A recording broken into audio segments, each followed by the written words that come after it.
बच्चों मैं आप लोगों को कॉन्सेंट्रेशन पढ़ा चुका हूँ, ठीक है ना। क्या है कॉन्सेंट्रेशन, अगर आप जानना चाहते हैं अच्छे से तो प्रीवियस वीडियो जो मेरा what is the molecular weight और मास वाला जो वीडियो है उसको देख लीजिए, अच्छे से समझ में आया कॉन्सेंट्रेशन क्या है। अब स्टूडेंट कॉन्सेंट्रेशन फिर सुन लो एक लाइन में, the ratio of solute and solution is known as a amount of solute and amount of solution is known as a concentration। विलयन में विलय की मात्रा को ही हम क्या बोलते हैं, सांद्रता कहते हैं। समझ में आ गया। अब इसको कितने टाइप्स में डिवाइड किया गया है, तो फर्स्ट है स्टूडेंट हमारा परसेंटेज, परसेंटेज, ठीक है, इसको बोलते हैं प्रतिशतता, प्रतिशतता, प्रतिशतता बोलते हैं स्टूडेंट, ठीक है ना। क्या चीज है सुनो, the parts of solute in 100 parts of solution is known as a percentage। विलय के भागों की संख्या विलयन के 100 भागों में, विलयन के 100 भागों में विलय के भागों की संख्या को ही हम क्या बोलते हैं, प्रतिशतता कहते हैं। समझ में आ गया। इसे लिखने की जरूरत नहीं है, आपको बिल्कुल लिखने की जरूरत नहीं है। इसको हम स्टूडेंट जनरली पीपीएच से भी शो करते हैं, पार्ट्स पर 100। क्या, पार्ट्स पर 100, मतलब आपका 100 भागों में कितना भाग, पार्ट्स पर 100। इसको लिखने की आवश्यकता नहीं है। ओके स्टूडेंट, चलिए अब इसको क्लासिफाई किया गया है 4 पार्ट्स में। कितने भागों में, 4 भागों में। और परसेंटेज है तो सभी के सभी में परसेंटेज लगेंगे, परसेंट के टाइप से है। तो फर्स्ट है स्टूडेंट हमारा द्रव्यमान प्रतिशत, जिसको हम इंग्लिश में बोलते हैं mass percentage. What is a mass percentage, क्या है मास परसेंटेज, क्या है। एक छोटा सा डेफिनेशन वो लिख दूं, formula, mass percentage is equal to mass of solute, mass of solute divided by mass of solution, solution multiply 100। Solute नहीं यार, इसको एक काम करते हैं कंपोनेंट। ओके, सॉल्यूट नहीं। देखो हमारा जो सॉल्यूशन होता है स्टूडेंट वो 2 कंपोनेंट से मिलकर बनता है। सबको पता है 2 घटक होते हैं, कौन कौन से, एक होता है सॉल्यूट, एक होता है सॉल्वेंट, विलेय और विलायक, है ना। तो हम एक्चुअल में प्रतिशतता जो है ना, द्रव्यमान प्रतिशतता या प्रतिशतता जब भी निकालते हैं तो हम दोनों कंपोनेंट का निकाल सकते हैं, विलेय का भी और विलायक का भी। समझ में आ रहा है, इसलिए मैं कंपोनेंट लिखा, सॉल्यूट नहीं लिखा। केवल विलेय का नहीं निकलता है, विलेय और विलायक दोनों को निकाला जा सकता है। अभी हम क्वेश्चन भी करेंगे, ठीक है ना। तो क्या है द्रव्यमान प्रतिशत, सुनो हिंदी में पहले। द्रव्यमान प्रतिशत द्रव्यमान के अनुसार किसी घटक का वह भाग होता है जो विलयन के 100 भागों में उपस्थित होता है। Okay student, mass percentage of any component that is present in which solutions and their 100 parts। Okay student, तो देखो अब क्या है भाई वो समझना। मैं क्या बता दिया आपको, द्रव्यमान प्रतिशत कि मास परसेंटेज जो होता है वो किसी घटक का, हिंदी में भी लिख देता हूं मैं, द्रव्यमान प्रतिशत यहां लिखा रहेगा, द्रव्यमान प्रतिशत इज इक्वल टू लिखा रहता है स्टूडेंट आपका किसी घटक का द्रव्यमान, किसी घटक का द्रव्यमान बटे आपका विलयन का द्रव्यमान, ठीक है, ये लिखा रहता है, मल्टीप्लाई 100। तो अब क्वेश्चन ये आता है कि सर हम घटक के द्रव्यमान को कैसे शो करेंगे और विलयन के द्रव्यमान को कैसे शो करेंगे। समझ में आ रहा है, क्योंकि घटक मतलब एक विलेय होगा या तो विलायक होगा, और विलयन मतलब दोनों से मिलकर बना होगा। तो हमको इसका कोई सिंबॉलिक फॉर्म तो होगा जिससे हम इसको रिप्रेजेंट कर सकते हैं। तो बिल्कुल स्टूडेंट एक है, और ध्यान से सुनना, ठीक है। जितने भी है भाई आपके मोलरता, मोललता, नॉर्मलता, बहुत वेरिया एमपी है, न्यूमेरिकल क्वेश्चन भी आता है, आपका थ्योरी भी आता है, और आने वाले भविष्य में बहुत काम आने वाली है आपको, ठीक है ना। तो मैं आपको एक बेहतरीन तरीका सिखा रहा हूं, सुनो। विलेय, विलायक, ठीक है स्टूडेंट, विलयन, 3 चीज होते हैं। विलयन जो है दोनों से मिलकर के बना होता है, सॉल्यूट, सॉल्वेंट एंड सॉल्यूशन। मैं द्रव्यमान को कैसे शो करूंगा, देखिएगा मास को कैसे शो करूंगा।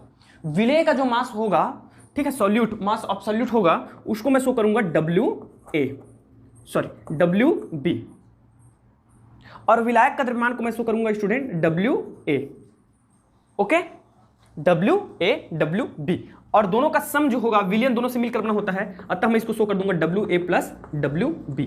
ये चीज बहुत काम आने वाली है ना आपको, बहुत काम आने वाली। इसी से न्यूमेरिकल सॉल्व होगा, इसी से डेरिवेशन निकलेंगे, बहुत सारे डेरिवेशन है इस चैप्टर में, बहुत सारे डेरिवेशन भी इसी से बनेगा, इसलिए केयरफुली सुनो। मास, वॉल्यूम, स्टूडेंट वॉल्यूम आयतन के लिए, मतलब यदि वो द्रव लिक्विड फॉर्म में है तब हम विलेय के आयतन को शो करेंगे VB से, और विलायक के आयतन को शो करेंगे स्टूडेंट VA से, और दोनों का आपका टोटल आयतन हो जाएगा VA प्लस VB। समझ में आ गया। आती है बात मॉलिक्यूलर वेट की, तो विलेय का मॉलिक्यूलर वेट मैं प्रीवियस वीडियो में आपको बहुत अच्छे तरीके से मॉलिक्यूलर वेट, भले ही वीडियो लंबा है, समझ में आ रहा है, आपका 15-17 मिनट का है, लेकिन आप एक बार देख लो, आजीवन याद रहेगा कि what is a molecular weight and how to find them. Okay, तो क्या करना है स्टूडेंट, आप देखो विलेय के मॉलिक्यूलर वेट को हमको शो करना है MB, ठीक है, MB, और इसको शो करना है हमको MA, और दोनों का जो है सम हो जाएगा MA plus MB, that is a molecular weight of solution. इतना चीज क्लियर हो गया। नंबर ऑफ मोल्स है ना, नंबर ऑफ मोल्स, तो नंबर ऑफ मोल्स को हम लोग शो करेंगे। क्या होता है नंबर ऑफ मोल्स, मैं बताऊंगा, आराम से थोड़ा सा धैर्य रखेंगे। नंबर ऑफ मोल्स को स्टूडेंट हम लोग शो करेंगे, इसका जो विलेय के मोलों की संख्या जिसको बोलते हैं, विलेय के मोलों की संख्या को NB, विलायक के मोलों की संख्या को NA, और दोनों के सम को NA प्लस NB। क्या है मोलों की संख्या, नंबर ऑफ मोल्स, आराम से बढ़िया से समझाऊंगा। क्या है मॉलिक्यूलर वेट, वो तो मैं समझा ही चुका हूं, वहीं से ये आता है, टेंशन मत लेना। एवोगैड्रो नंबर, ठीक है ना, उसी को नंबर ऑफ मोल्स भी बोलते हैं, N, तो उसको निकालने का तरीका भी बताऊंगा मैं। तो ये चीज याद रहनी चाहिए आपको, जहां पे विलेय आया तो B का यूज करना है, विलायक आया तो A का यूज करना है। अब इतना क्लियर हो गया। प्लीज किसी को नोट करना होगा तो वीडियो को पॉज करके नोट कर सकते हो। अब मैं इसको मिटा रहा हूं। अब मैं इस फॉर्मूले को कैसे लिख सकता हूं स्टूडेंट, ये देखना, mass percentage. Okay, mass percentage, इसको हम लोग शो करते हैं W/W से। किससे शो करेंगे, W/W से। क्यों W/W से, मास एंड मास, एक्चुअल में ये वेट लिखा हुआ है, MM नहीं शो कर देते हैं, WW शो कर देते हैं, ठीक है ना। तो मास बाय मास, इसलिए W/W से शो किया जाता है, और किसी घटक का द्रव्यमान प्रतिशत। तो यदि मुझे विलेय का निकालना है, सॉल्यूट का निकालना है, तो ये हो जाएगा WB डिवाइडेड बाई विलियन का द्रव्यमान। तो विलियन का द्रव्यमान हो जाएगा स्टूडेंट WA/WB मल्टीप्लाई 100। ये किस कंपोनेंट का द्रव्यमान प्रतिशत है, द्रव्यमान प्रतिशत है आपका कंपोनेंट का, सॉल्यूट का, ठीक है, मास परसेंटेज ऑफ सॉल्यूट विलेय का, है ना। इसी प्रकार आप मास परसेंटेज ऑफ क्या निकालेंगे, सॉल्वेंट निकालेंगे स्टूडेंट। हम विलायक का भी द्रव्यमान प्रतिशत निकाल सकते हैं, तो विलायक का द्रव्यमान प्रतिशत कैसे निकालेंगे, WA divided by WA plus WB multiply 100। समझ में आ रहा है। और मैं पहले की वीडियो में बता चुका हूं कि विलायक मतलब हमेशा पानी नहीं होता, विलायक मतलब हमेशा लिक्विड भी नहीं होता, विलायक आपका सॉलिड भी हो सकता है, गैसियस भी हो सकता है। समझ में आ रहा है। ये पूरा हमारा जो है वायुमंडल एक क्या है, विलियन है, जिसमें सब विलायक कौन होगा, nitrogen gas, because they are present in 71%, ठीक है। और हमारा ये कंपोनेंट है ऑक्सीजन, तो ये भी एक विलियन है। मिश्र धातु में जो धातु सबसे ज्यादा मात्रा में मिला रहेगा वो विलायक है, तो उसका तो वेट होता है, उसका तो वैल्यूम नहीं होता, द्रव्यमान होता है, भार होता है ना भाई, ठोस का। तो यहां इन चीजों का यूज होता है स्टूडेंट। अब भी मैं आपको एक न्यूमेरिकल कराता हूं, अब भी। तो ये चीज समझ में आ गई, आपको अच्छे से समझ में आ गया होगा, उम्मीद करता हूं मैं। यही है द्रव्यमान प्रतिशत, और कुछ नया नहीं है। ओके, चलो इसको मिटाते हैं। जिस किसी को भी नोट करना होगा प्लीज नोट कर सकते हो। ओके स्टूडेंट, लेट्स हम लोग एक काम करते हैं, न्यूमेरिकल करते हैं, तब आपको बेहतरीन तरीके से समझ में आएगा। सुनो क्या है, 11 gram oxalic acid present in 500 ml of solution. Their density was what, 1.1 gram per liter. Then then find the percentage mass of oxalic acid and solvent. Okay student, इसका हिंदी मतलब क्या है भाई, ये सुनो। 11 ग्राम ऑक्जेलिक जो है 500 ml विलियन में 11 ग्राम ऑक्जेलिक एसिड उपस्थित है। विलियन का आपका घनत्व 1.1 ग्राम पर लीटर है। तो आपको जो है ऑक्जेलिक अम्ल का द्रव्यमान प्रतिशत और विलायक का द्रव्यमान प्रतिशत ज्ञात करना है। समझ में आ गया? चलो, how to solve them, given that. आपको लिखने का तरीका मैं सिखा रहा हूं स्टूडेंट, आराम से सुनना, ठीक है। न्यूमेरिकल सॉल्व करने का तरीका सिखा रहा हूं मैं, बहुत सारा न्यूमेरिकल है यहाँ, आता भी न्यूमेरिकल है यहाँ से। गिवन दैट क्या चीज, 11 ग्राम ऑक्जेलिक एसिड। तो ऑक्जेलिक एसिड क्या है, वो विलियन में उपस्थित है, तो oxalic acid is a solute, ठीक है। तो given that oxalic acid means that WB gram में है ना, तो WB is equal to 11 gram. Okay student, and आपका जो है विलियन का, यहां मैंने आपको द्रव्यमान प्रतिशत पढ़ाया है भाई, डेंसिटी दे रखा है, तो डेंसिटी से हम लोग सबको पता है द्रव्यमान फाइंड कर सकते हैं। डेंसिटी इज इक्वल टू होता है हमारा मास डिवाइडेड बाय वॉल्यूम, सबको पता होना चाहिए। तो मास क्या हो जाएगा हम लोग का, mass is equal to density multiply volume. द्रव्यमान बराबर घनत्व गुणित आयतन, ठीक है ना। तो मास इज इक्वल टू हो जाएगा स्टूडेंट हम लोग का, mass is equal to density कितना दे रखा है 1.1, ठीक है, मल्टीप्लाई वॉल्यूम कितना दे रखा है 500। देन सॉल्व देम, कितना हो जाएगा भाई 11 5 जा 55 एंड 1 पॉइंट के बाद आपका एक नंबर है 11 और इसका मल्टीप्लाई करेंगे 00, ठीक है, एक नंबर के बाद लगा दीजिएगा यहाँ 550। समझ में आ रहा है? और यहाँ जो गिवन दैट दे रखा है ना, यहाँ पे लिखना है आपको, ये चीज लिखना है सॉल्यूशन का आपका वॉल्यूम ऑफ सॉल्यूशन, ये भी लिखना है वॉल्यूम ऑफ सॉल्यूशन।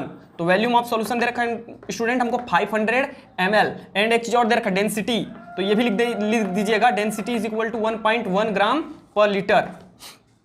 ये चीज समझ में आ गई सबको? तो ये निकल गया मास ऑफ सॉल्यूशन, ठीक है, means WA plus WB is, क्योंकि ये क्या चीज है 500 क्या है वॉल्यूम ऑफ सॉल्यूशन है। अब हमने इसको क्या कर लिया, मास ऑफ सॉल्यूशन बना दिया। ये निकल गया हमारा कितना 550 ग्राम, 550 ग्राम निकल के आ गया। अब फॉर्मूला क्या कहता है स्टूडेंट हमारा, किस चीज को पहले फाइंड आउट करना है, ऑक्जेलिक एसिड का। Oxalic acid as a solute, तो oxalic percentage of oxalic acid is equal to हो जाएगा हम लोगों का WB divided by WA plus WB multiply 100। Then we know that what WB is equal to 11 gram and it is a 550 multiply 100। Then solve them यार, what multiply कीजिएगा 11 कम 11, ठीक है ना, आपका ये हो जाएगा, सॉरी ये हो जाएगा multiply 550, then 0 is cancel, 55 two जा 110, 2% 100 लगा दी, मतलब परसेंट लिखना है वहाँ पे। समझ में आ गया? ये चीज़ निकल के आ जाएगी। तो किसी को नोट करना होगा तो कर सकते हैं। समझ में आ गया? अब मैं विलायक का निकाल के दिखा रहा हूँ आपको, बस यहीं पे निकल जाएगा, 2% आ गया। अब देखो स्टूडेंट, आपको सॉल्वेंट का निकालना है भाई, तो सॉल्वेंट का क्या निकल के आएगा, WA divided by WA plus WB। अब मुझे तो WA का वैल्यू पता नहीं है, कैसे निकालूंगा WA का वैल्यू? अरे यार WA plus WB is equal to दे रखा है मुझे 550। WB का वैल्यू मुझे पता है, कितना है WB का वैल्यू 11 ग्राम 550। तो then solve, sorry WA is equal to आपका इसमें से माइनस कर दो, क्या आ जाएगा आपका 539। अब आप स्टूडेंट फॉर्मूले में मान को रख दीजिएगा, इसी फॉर्मूले में, ठीक है, तो आपको वैल्यू निकल के आ जाएगी। अब एक और क्वेश्चन हो सकता है आपका, क्या चीज कि सर इसका कोई यूनिट होता है कि नहीं होता है? तो यूनिट कहां से आएगा भाई? WA ये आपका ग्राम में है या किलोग्राम में है, और नीचे जो दिख रहा है इनका सम भी क्या है, ग्राम में है, तो दोनों का ग्राम ग्राम कैंसिल हो जाएगा, तो इसका यूनिट नहीं होता, इसका यूनिट नहीं होता। किसी भी प्रतिशतता में हम लोग 4 देखेंगे, चारों का यूनिट नहीं होता। सबको क्लियर हो गई? ये है न्यूमेरिकल क्वेश्चन। ठीक है स्टूडेंट, इसको मैं मिटा रहा हूं, किसी को नोट करना होगा कर सकते हो। अब नेक्स्ट है इसके बाद हमारा वॉल्यूम परसेंटेज। तो स्टूडेंट मैं डेफिनेशन वगैरह कुछ नहीं बता रहा हूं, सिर्फ फॉर्मूला दिखा रहा हूं। सेम